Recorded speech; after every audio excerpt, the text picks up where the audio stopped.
Now, just a couple of days ago, it was announced the WNBA Players Union had voted to authorize a strike against the NBA owners.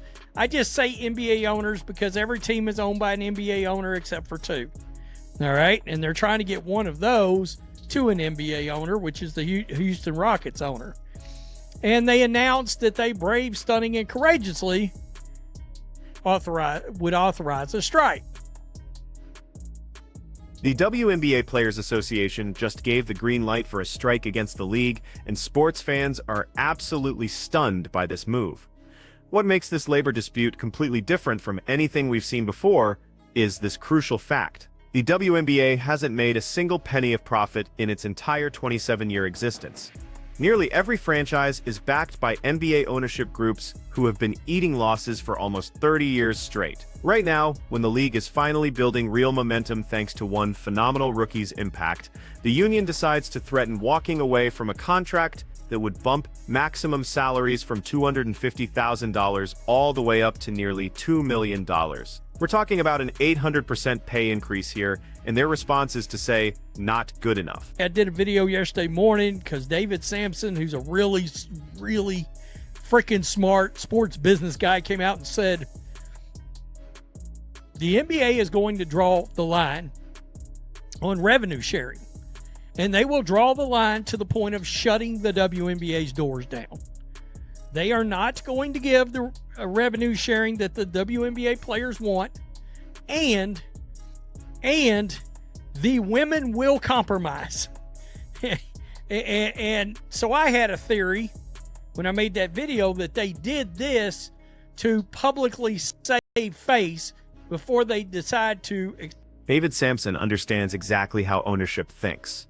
As the former president of the Miami Marlins, he's never one to sugarcoat labor negotiations. When he tells you that the NBA will establish clear boundaries on revenue sharing and close down the WNBA before they cross those lines, he's not guessing. This is someone who's been in those boardrooms, giving you the real deal about what's coming next. The players are pushing for that 50-50 revenue split that NBA players enjoy, while ownership is putting significant salary bumps on the table, but drawing a hard line on sharing revenue from a league that bleeds money every year. One group is dealing with cold financial facts, the other is taking a stand on principle, but principles won't cover anyone's bills when the whole operation shuts down. 49, let's call it 250. So you mean to tell me y'all are not going to sign a deal where you get, let's call it a 7.5 to 8 times raise? You're not signing a deal with a 7 times salary increase. Let's just call it 7 times. Are you absurd? I mean, that's a great way for these players to lose the support of fans. By the way, they're losing the support of fans. Because the biggest complaint all these years is they... Just look at those social media reactions rolling in. These aren't random haters or internet trolls we're talking about. These are genuine WNBA supporters, people who've been following the league's journey, folks who actually invest in watching the products, and they're calling the players delusional, saying the leadership looks completely out of touch, pointing out that players with ownership interests in other leagues might actually come out ahead if the WNBA crashes and burns. This backlash isn't rooted in sexism or disrespect. This is coming from fans who watched this league fight for survival for 27 long years, who finally witnessed it catch fire in 2024, and now they're seeing the players ready to torch all that progress over a revenue-sharing demand that makes absolutely zero business sense. The current agreement runs out October 21st, and the new proposal from ownership includes boosting the salary cap from $1.46 million per team to more than $3 million by the deal's end. Individual maximum salaries would skyrocket from 20 minimum wages would more than double across the board. The player union's answer to all this: authorize a work stoppage because they want a piece of revenue that simply doesn't exist. This is not going to end well. The entire leadership is made up of players who have ownership stakes in other leagues. And it's beneficial for them to kill the WNBA. When are the rest of the players going to boot them out of their roles? Embarrassing as F. I still don't get it. I still don't get it. how that could be happening. I will stop watching the WNBA cold turkey like how I left my first wife. Don't mess this up. They definitely have the wrong players representing the players. And I don't understand why none of that's... There's things that go on in this league that would never, ever, a million times ever. What fans grasp that the Players Association seems to completely miss is this basic truth. You cannot split up losses. The NBA's 50-50 arrangement works because the NBA pulls in $11 billion every year and generates massive profits.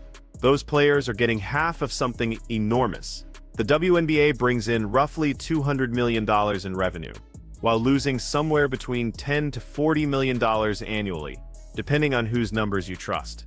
NBA ownership has been covering those shortfalls from their own wallets since now. So when players demand the exact same revenue-sharing setup as a league that's 40 times bigger and actually turns a profit, that's not courageous or groundbreaking. That's being completely clueless about money, and the timing is absolutely terrible. The 2024 season delivered record crowds and TV numbers, powered almost single-handedly by Caitlin Clark's incredible rookie year. The Indiana Fever transformed from averaging 4,000 empty seats per game to packed arenas. National television ratings tripled when she took the court. Merchandise flew off the shelves. For the first time ever, the league had real mainstream buzz. Corporate sponsors were taking notice. Expansion conversations got serious. And right at this perfect moment of maximum influence and opportunity, the Players Association chooses to threaten stopping everything cold. It's crazy. Yawn, the small interest I have to watch will be gone if they strike. Would anyone notice? A lot of people, they are getting clowned. They are actually getting clowned. They have a professional women's basketball league. When did that begin? The fan base is still not invested enough to sustain the league if they strike. No. I mean, it's crazy. The WNBA has never turned a profit for 30 years, meaning the NBA and more so the owners. That reference to the 5'8" YouTuber isn't just online mockery. That's pointing to an actual incident that exploded across the internet. When casual observers watch a WNBA All-Star get outplayed by some random content creator and then see those same athletes demanding NBA-level paychecks, that gap becomes impossible to explain away. Whether it's fair or not, that's the image problem the league is battling. And threatening a strike doesn't help win that fight. It confirms every negative assumption about the league acting entitled instead of earning its path to financial success. The Players Association operates under Nneka Ogwumike's leadership, and she's been outspoken about pay equality. But equal in what way exactly? The NBA produces $45 in revenue per viewer. The WNBA generates around $3 per viewer. NBA stars pack 20,000-seat venues at premium prices for 82 games every season. WNBA athletes fill smaller spaces at cheaper tickets for 40 games. The economic foundations are totally different. So demanding identical revenue-sharing structures completely ignores those fundamental differences. Look, it's kind of weird. We all just got a trial run on what it was like to not be able to see Caitlin Clark on the court. It sucked. It sucked, but these players haven't done enough as of yet. They haven't. I mean, it's crazy. They just saved the owner's money. Go ahead and strike and do a clean out. Play with your rookie contracts and ask anyone overseas if they want to play and anyone else who wants to play. Just clean house. You know, we haven't talked. Here's the nuclear scenario nobody wants to discuss. Replacement players, the rookies are locked into contracts. They cannot strike. So you'd still have Caitlin Clark, Angel Reese, Cameron Brink once she recovers from her ACL injury, and every other first-year player on rookie contracts still suiting up. Then ownership could recruit international talent from European leagues who would jump at the opportunity to compete in America for six-figure paychecks. European women's leagues are packed with skilled players earning $30,000 to $60,000 per season abroad. You think they'd respect a WNBA work stoppage? They'd be booking flights within 2 days. The Players Association might be gambling that NBA owners won't allow the league to collapse because of public relations and political pressure. That's an extremely risky gamble. These are entrepreneurs who've created billion-dollar empires by making tough financial choices. They've survived lockouts before. They've relocated franchises, replaced coaches, traded superstars, all to protect their bottom line. The notion that they'll surrender to pressure and agree to share revenue from a money-losing venture because it's morally correct, that's just not reality. Yikes. Man, so tired of the women fatigue. It's crazy. It is crazy. This is an opportunity for the owners and stakeholders of the WNBA to reboot the league. You will get tons of international fans. Will anyone actually notice or care? Seriously, if the league folds, would anybody really miss it? And I can tell you, as soon as I drop one of these videos, I get a ton of these comments.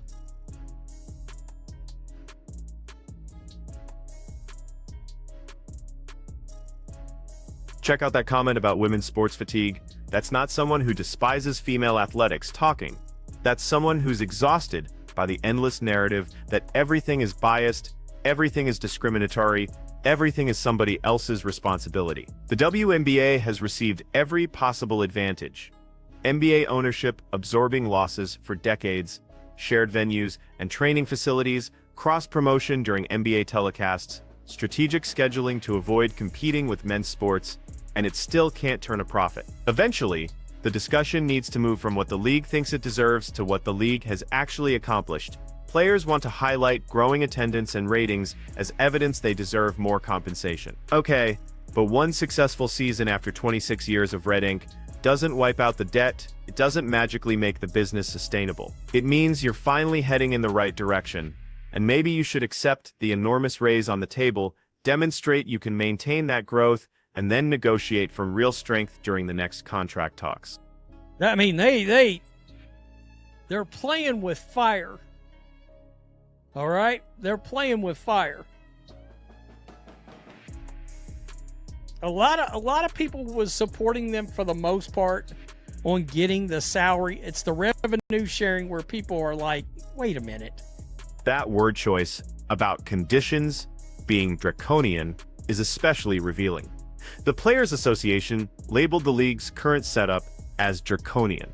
That's their actual terminology for describing a league that's been sustained through 27 years of financial support, where ownership has eaten tens of millions in annual losses, where players receive full benefits, charter flights got approved recently, where compensation has consistently increased despite no clear path to profitability. Draconian. That language shows how completely disconnected union leadership is from their actual financial situation. You want to see what draconian really means? The league shuts down. Everyone loses their careers, and women's professional basketball vanishes from America for another decade. Just like when the ABL went under in That's draconian. Being offered an 800% salary increase while competing in a league that hemorrhages money. That's called hitting the jackpot and complaining the prize isn't large enough. David Sampson predicted the women will find middle ground. He's probably correct. This strike authorization is most likely a bargaining strategy, a method to maintain public credibility before accepting something close to ownership's current proposal. The Players Association understands they lack real leverage. They see the public backlash has been devastating. They recognize that threatening to strike precisely when the league finally has momentum is completely insane. So they'll approve the strike possibility, make some statements about unity and fighting for their value, and then they'll ink a contract that delivers the massive salary improvements without the revenue sharing they're demanding. But the harm has already happened. They've alienated supporters at the absolute worst moment. Those reactions we examined aren't exceptional. That's the prevailing attitude across all social platforms. People who were excited about WNBA growth are now saying they wouldn't care if the league disappeared tomorrow. People who were planning to purchase tickets this season are having second thought. Corporate sponsors who were getting interested are probably reconsidering whether they want to associate with a league whose athletes seem bent on self-destruction, and for what purpose. To make a statement about fairness, to wage an ideological battle that completely ignores economic reality. The players had everything working in their favor: record viewership, mainstream coverage, ownership ready to dramatically boost pay, expansion plans, new media contracts being discussed. All they needed to do was accept the victory, continue building momentum, and position themselves for an even better agreement in 5 years, when the league might actually be making money. Instead, they've picked this moment to make their stand over revenue sharing in a money-losing enterprise. They've decided to threaten a work stoppage right when casual fans were finally tuning in. They've chosen to gamble everything they've accomplished over the past year for a demand that has absolutely no chance of success, because the mathematics simply don't add up. Consider Caitlin Clark's situation in all this chaos. She just completed the greatest rookie season in WNBA history. She single-handedly transformed the league's trajectory. She attracted millions of new viewers, she packed arenas, she made the fever matter for the first time in years.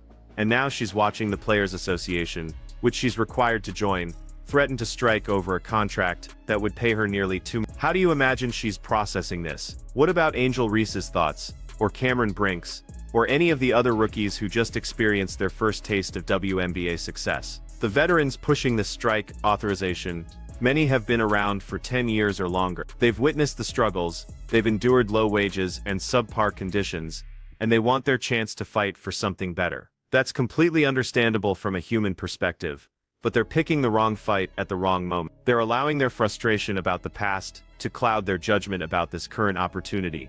And ownership recognizes this weakness. They understand the players have no real leverage. They see public opinion has turned the union. They know they can outlast this pressure, so they'll stay firm on revenue sharing, maybe add some extra benefits or incentives to improve the offer, and eventually the players will sign, because the alternative means watching the league die and losing everything. But the damage to relationships is done. The goodwill that was developing between the league and its expanding fan base has taken a serious hit, and that's going to create problems that go way beyond these contract negotiations. When supporters feel like athletes are being unreasonable or acting entitled, they check out.